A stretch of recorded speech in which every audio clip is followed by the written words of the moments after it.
अदनान सामी रहा ना इस देश में, उसके लिए नहीं सवाल उठाया आपने। लीगलाइज अक्षय कुमार नहीं रह रहा है कनाडियन नागरिक देश का, वो छोड़ दिया बाहर। छोड़ क्या दिया मतलब? यहाँ रहा, यहाँ फिल्में बनाई, यहाँ पैसे कमाए, यहाँ के नेताओं से मिला, यहाँ की दुनियादारी की बात की, यहाँ की देशभक्ति की फिल्में बनाई, तब आपको नहीं लगा कनाडियन नागरिक भारत में आ गया? याद रखना, अपनी बहन अपनी बीबी सबको साड़ी और सलवार में अच्छी लगेगी, और दूसरे की बहन बेटी सबको बिकनी में अच्छी लगेगी, और देखने का मन करेगा और देखते रहते हैं ना। अरे बात हुई है, गिड़गिड़ा रही थी, रो रही थी, उसके ससुर उसकी सास पैरों पे पड़ गए। क्या करूं मैं उनके लिए? आंखों के आंसू नहीं बंद हो रहे थे। उस दर्द को देखिए आप, उस दर्द को सोचिए। एक पिता का पुत्र होना उसके लिए गुनाह हो गया। माता पिता उसके हाथ जोड़ रहे, गिड़गिड़ा रहे, आप बचा सकते हैं, आप ही बचा लो, यहीं रखवा लो, यहीं रखवा लो। अरे जेल में रख दो। ये देश है सर, सलाह नहीं है। आप कह रहे जेल में रख दो, ये रख दो, सच्चाई सामने आनी चाहिए। आतंकवादी रखे जाते हैं, 26/11 के आरोपी रखे जाते हैं, संसद बम कांड के आरोपी रखे जाते हैं, तब क्या हो जाता है? तब नहीं होता है भारत, तब नहीं। लेकिन विदेश से कोई महिला इस तरह से अलग अलग अननोन। अरे महिलाएं आजकल मोबाइल ज्यादा चलाती हैं, महिलाएं ज्यादा फ्रेंड रिक्वेस्ट भेजती हैं, आदमी की दुखी लगती है, आदमी डरता है, आदमी मरता है, आदमी की हिम्मत नहीं होती है। पहले महिला की तरफ से दिल आते हैं, फिर आदमी सोचता है मेरा भी दिल है क्या, फिर अपने दिल को टटोलता है, हाँ है तो मेरा भी दिल, फिर दिल को थोड़ा सा भेज देता है, 1-2 भेजता है, 100-200 भेजता है। यही तो है, यही तो है। ये जो आपने देखा विदेश मंत्रालय का आदमी किस तरह से फंसा, आपने देखा जो है DRDO का फंसा ना, अपराधी था, अपराधी था तब फंसा ना कि निर्दोष फंस गया। नहीं वही तो अपराध, बात तो यही ना। अदनान सामी रहा ना इस देश में, उसके लिए नहीं सवाल उठाया आपने। लीगलाइज अक्षय कुमार नहीं रह रहा है कनाडियन नागरिक देश का, वो छोड़ दिया बाहर। छोड़ क्या दिया मतलब? यहाँ रहा, यहाँ फिल्में बनाई, यहाँ पैसे कमाए, यहाँ के नेताओं से मिला, यहाँ की दुनियादारी की बात की, यहाँ की देशभक्ति की फिल्में बनाई, तब आपको नहीं लगा कनाडियन नागरिक भारत में आ गया? अरे इतने बड़े देशभक्त हैं, तमाम तरह की चीजें काम करते हैं, और आप एक महिला के लिए आप इतने। दीपिका पादुकोण के पास कहाँ की नागरिकता है?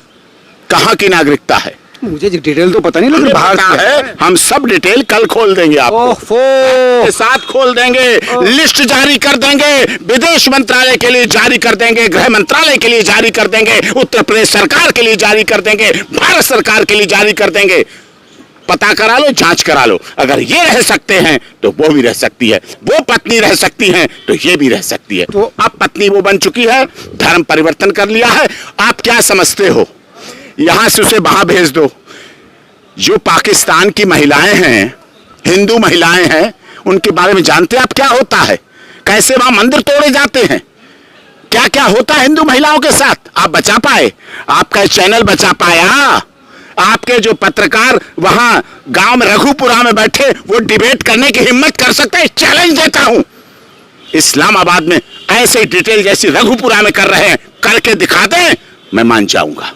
वो तो मुस्लिम है, उसका देश रहा है, आज से 15 दिन पहले वहीं तो थी वो। हाँ हिंदू हैं, उनकी सुरक्षा की बात आपको याद है, पता है, जानकारी रखते हो। 150-150 साल पुराने मंदिर तो आप वहां भेज देना चाहते हो, आप वहां भेज देना चाहते हो, मरवा देना चाहते हो। आज भी भारत वही है जैसे लैला मजनू को, लैला को चुनवा दिया आपने, और देखती रही है दुनिया। शीरी फरियाद हमने नहीं चुनवाया, हम चाह रहे हैं इसकी सच्चाई सामने। आप भावुक हो रहे हैं, आप भी भावुक हो जाओ ना। जरा सीमा के दिल में झांक के देखो, उन बच्चों की आंखों में आंख मिला के देखो कि माँ क्या होती है। 3, 4, 5 साल के 4 बच्चे हैं उसके, उन बेटों बच्चियों को हाथ पे रख के देखो। सबका दिल पिघल रहा है। आतंकवादी के बच्चे लगते हैं, आतंकवादी लाते हैं अपने बच्चे। जब 26/11 हुआ, बम, गोला बारूद और संसद पे हमला करने वाले ड्राई फ्रूट लेके आए, बच्चे नहीं लेके आए। हाथों में कलाई बंधी हुई थी उनके। आप समझिए षड्यंत्र किस तरह से पाकिस्तान करता है। ISI 3 नंबर की सबसे खतरनाक एजेंसी है इस दुनिया की। एक सुनो बात, इस देश में रहने वाले, लफ्ज़ जिहाद करने वाले कितनों पे कलाई बंधी आप रोक पाए? टीका लगा के लफ्ज़ जिहाद करने वाले आप रोक पाए? गाड़ी के ऊपर ओम लिख के लफ्ज़ियात करने वालों को रोक पाए, साक्षी साहिल को रोक पाए। कितने 36 टुकड़े हुए थे यहाँ।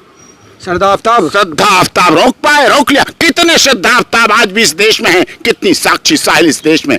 हमारा देश है, सबको लेके चलता है, सबका साथ, सबका विकास, सबका विश्वास, सबके साथ न्याय।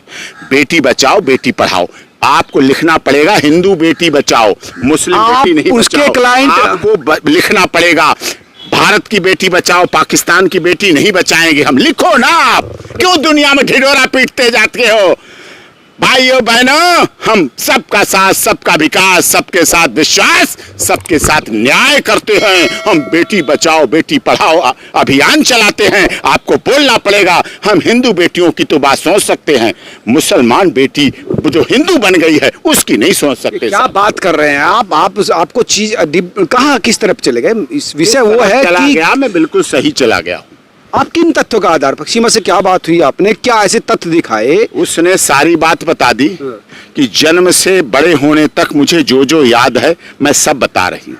मैंने कहा सच के सिवा कुछ नहीं। कुछ भूल भी गई है। कुछ नहीं भूली। वो भूल गई है कुछ शायद। क्या भूल गई। आने का रास्ता जल्दी भूल गई।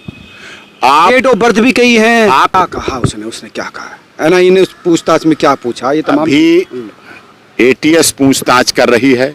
मैं कहता हूँ एटीएस थक जाए, एनआईए से पूछवा लो, एनआईए थक जाए, सीबीआई से पूछवा लो, सीबीआई थक जाए, क्राइम ब्रांच, सीआईडी, जो कोई एजेंसी है सबसे जांच करा लो। पाकिस्तान के दूतावास में पता करा लो, दुबई के दूतावास में पता करा लो, नेपाल के दूतावास तो आपके हैं ना, वो तो सीमा के नहीं, वो तो मेरे नहीं है। आप दूतावासों से पता करा लो, सीसीटीवी फुटेज निकलवा लो, मोबाइल फोन की सीडीआर निकलवा लो, लाई डिटेक्टर टेस्ट करा लो। मोबाइल तो तोड़ दिया ना उसने, जो पाकिस्तान वाला था, सिम भी तोड़ दिया और वो नेपाल में फेंक दिया 70,000 का फोन। कुछ नहीं फेंका है, कुछ नहीं तोड़ा है, सब कुछ उसके पास है। आप क्या चलाते हो। सीमा के पास से मिले 5 पासपोर्ट।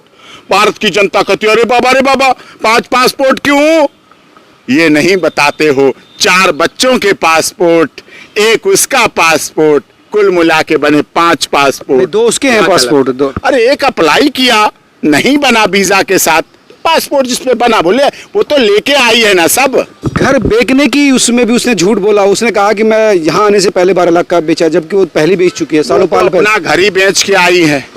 यहाँ की महिलाएं तो अपने पतियों को बेच देती हैं साहब, क्या बात करते हो आप। पतियों की प्रॉपर्टी भर के सोना चांदी हीरा जवाहरात सरफी निकल जाती हैं, गायब हो जाती हैं। पति आता देखता, अलमारी खोलता, क्या हुआ क्या नहीं हुआ। चिट्ठी मिलती है, जानू मैं जा रही हूं, मुझे ढूंढने का प्रयास नहीं करना, ढूंढने का प्रयास करोगे उल्टे मुकदमे लड़वा दूंगी। बोलो क्या करोगे, मेरी फाइलों में रखें, केस दिखाऊंगा। नारायण दत्त तिवारी का बेटा, दत्तक पुत्र, डीएनए करवाता रहा नारायण दत्त तिवारी का, शेखर तिवारी। बुढ़ापे पे नारायण दत्त तिवारी की लड़ाई लड़ता रहा, सुप्रीम कोर्ट लड़ा, हाई कोर्ट लड़ा कि हमें दत्तक पुत्र मान लो। उन्होंने बेचारों लास्ट में आखिरी स्टेज था, मान लिया उसे। उसको गर्लफ्रेंड मिली, प्यार किया, शादी की। उन्हीं मैडम ने शराब पिला के तकिया से दबा के मार दिया। मामला पता क्या था, सिर्फ 1 करोड़ की एफडीआर। बताओ क्या करोगे आप। उनके लिए कवर किया आपने स्टोरी किया। मैं शादी में भी गया था, बहुत अच्छा, शेखर से मेरे बहुत अच्छे संबंध थे। आपके अच्छे संबंध थे, क्या हुआ फिर। अगर एक लड़की प्यार कर रही है आपके, उसे कहते हो लंगूर से प्यार कर रही है, मतलब अंतर आ गया ना, पर्सनैलिटी में अंतर आ गया, स्टैंडर्ड में अंतर आ गया, वे ऑफ टॉकिंग, तमाम चीजें डिफरेंट है। लैला मजनू के आपने सुंदरता पर डिस्क्रिप्शन किया है। हीर रांझा आपने बिहार की आरती यादव, छोटू यादव को बड़ा कवर किया था। उनकी सुंदरता की बात देखी आपने। प्यार प्यार होता है साहब। कई सवाल ऐसे हैं जिसका उत्तर वो नहीं दे पा रही, कई प्रश्न पर वो अलग अलग उत्तर दे रही है। सारे कन्फर्म कर लो, सारी रिपोर्ट तैयार कर लो, सच और झूठ साबित कर लो, उसकी जिंदगी बस बचा दो। मैं यही आपसे भी हाथ जोड़ के जिंदगी कौन लेना चाहता है उसकी, जिंदगी बचा दो, उसे जिंदा रह लेने दो। इन 4 बच्चों की मां का ताज, सरताज जब बेटी की, ये तो इसकी तो डोली डिस्प्यूट कर दिया आपने। इसकी तो डोली का लफड़ा डाल दिया। जब इसकी बेटी की डोली उठे तो अपनी रोती हुई आंखों से विदाई कर दे, और जब इसके बेटे की डोली आए तो उस समय अपनी बहू को मान ले। इतना इंतजाम कर दो, और कुछ नहीं मैं चाहता हूं आपके। मार डालना उसे, फांसी दे देना उसे। आज के चैनल वाले क्या सवाल उठाते हैं पता? वो साड़ी पहनना कैसे जानती है। हमारे घरों परिवारों की 9वीं और 10वीं पास होती लड़कियां, जब उनका फेयरवेल होता है, बच्चियां जो स्कूल में सलवार सूट पहन के जाती है। पाकिस्तान की बात कर रहे हैं हम, हिंदुस्तान की बात नहीं कर रहे वकील साहब। सलवार सूट पहना जाता है, साड़ी नहीं पहनी जाती जहाँ से वो आई है। इंग्लैंड में साड़ी नहीं पहनी जाती है, वहां तो स्कर्ट पहनी जाती है। वहां भी साड़ी पहनती है, मैंने देखा है आपने।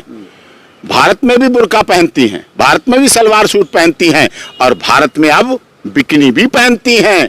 आपने देखा है ना, लोगों को बिकनी वाली ज्यादा अच्छी लगती हैं। हमें सलवार सूट वाली अच्छी लगती है, हमें साड़ी वाली अच्छी लगती है। अपनी अपनी संस्कृति है, अपना अपनी सभ्यता है, अपना अपना रिवाज है। लेकिन साहब याद रखना, अपनी बहन, अपनी बीबी सबको साड़ी और सलवार में अच्छी लगेगी, और दूसरे की बहन बेटी सबको बिकनी में अच्छी लगेगी, और देखने का मन करेगा, और देखते रहते हैं लोग। ये बात ठीक है, वो लोकतंत्र है, सबको अपनी स्वतंत्रता का अधिकार है। महिला भी जैसे पसंद करे वो पहन सकते हैं। लेकिन सवाल यही है कि आखिर इसके पीछे की सच्चाई क्या है, कौन वो लोग हैं जिन्होंने इसको यहाँ आने में सपोर्ट किया, क्यों सपोर्ट किया, क्या वजह थी। कौन लोग हैं? सचिन का बाप है, माँ है, और कौन लोग हैं? कौन है आतंकवादी? कौन है लोग ISI के सदस्य? कौन लेके आए उसे? किसने टिकट कराए? अपने पैसे के टिकट। पता करो ना कैसे टिकट बने, पता करो ना कैसे आई, पता करो ना कहाँ होटल में खाना खाया। उसकी वर्दी एक पाकिस्तानी फौज में वर्दी है उसकी, और ऐसी लग रही है बिल्कुल अधिकारी की तरह, और उस पर भी उत्तर गलत दिए। कभी कह रहा है कि मेरे भाई की वर्दी थी, नाम अलग मिला तो कहा दोस्त की वर्दी थी। कई सवाल है सर। हमारे यहाँ कोई भी किसी के कपड़े पहन के फोटो, ये सेल्फी है ना, सेल्फी तो कुछ भी करवा लेते। सवाल ये है वकील साहब की बहुत ज़्यादा अंतर है दोनों के। आप देखेंगे अगर सुंदरता के मानक की बात करें, पढ़ाई लिखाई में बहुत हाई क्वालिफाइड लगती है, तमाम चीज़ें। अगर उसे लड़का ही ढूंढना था तो कोई अलग तरह का, उसने तो जो फंस गया उसके पास ही अप्रोच किया जो लगता है। फिर तो आप बिल्कुल इस बात के समर्थक है कि महिला को अपना पुराना, बूढ़ा, काला पीला, सफेद बाल होते हुए पति छोड़ना चाहिए, और नए नए पति करना चाहिए, जैसा मौर्य मैडम ने किया। अपने उसको छोड़ा और नए पति को पकड़ा। लिव इन में रहो, बिन फेरे रहो, बिन फेरे हम तेरे, जब तक तुम मेरे तब तक हम तेरे, तुम भी नहीं मेरे हम भी नहीं तेरे। फिर तो यही चलेगा। फिर तो मौर्य ने सही किया। फिर क्यों आप परेशान है? फिर आलोक मौर्य क्यों रो रहा है? फिर आलोक मौर्य क्यों दहाड़े मार रहा है? फिर तो ठीक किया उसने। बदलते रहो, बदलते रहो, बदलते रहो। अगर किसी महिला ने बिना रंग रूप देखे दिल से प्यार किया है तो एक बार अप्रिशिएट करके देखो, उसको प्यार से करके देखो, उसके गांव वालों की बात सुन के देखो। ये डिबेट में बैठे हुए लोगों की मत सुनो साहब। सड़क पे खड़े हो जाओ, सड़क पे खड़े हुए लोगों से पूछो कि हमारे देश में प्यार की परिभाषा क्या है, प्यार क्या है, कि इसको मानो।